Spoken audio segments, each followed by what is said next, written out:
Hi, Groundsmaster people. Thank you, everyone, for helping me try and figure out this belt problem. I've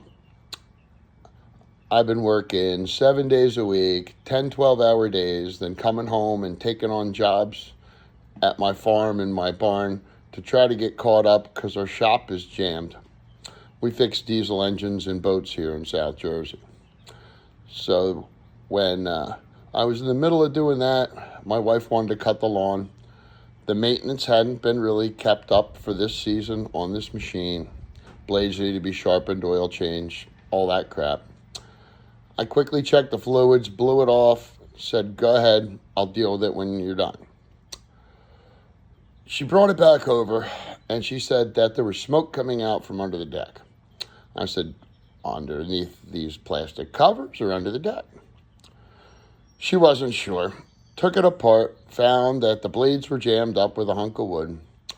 The belt had a strand or two missing off it.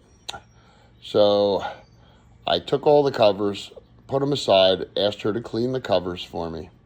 Found another belt that I had in stock. Factory Toro belt. Same exact part number. Stretched them out as best I could, and they appeared to be that the new belt was slightly, just maybe a half an inch short. Attempted to put it on in every way imaginable. Took pictures of it before I took it off. Took pictures of the belt diagram under the deck, held them up next to each other. Pulled out my service manual, parts manual, owner's manual, read them from cover to cover. It all looked right.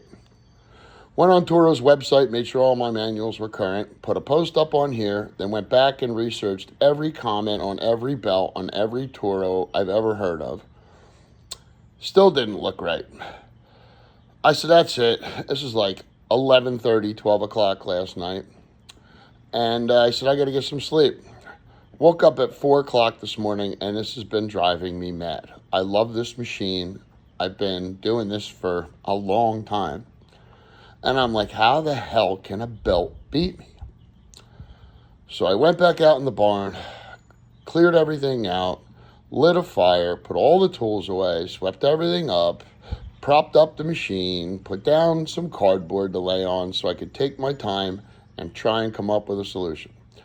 So after some other repeated attempts, I took the belt back off and double-checked the part numbers. They're correct. Double-checked the length by eye. They're correct.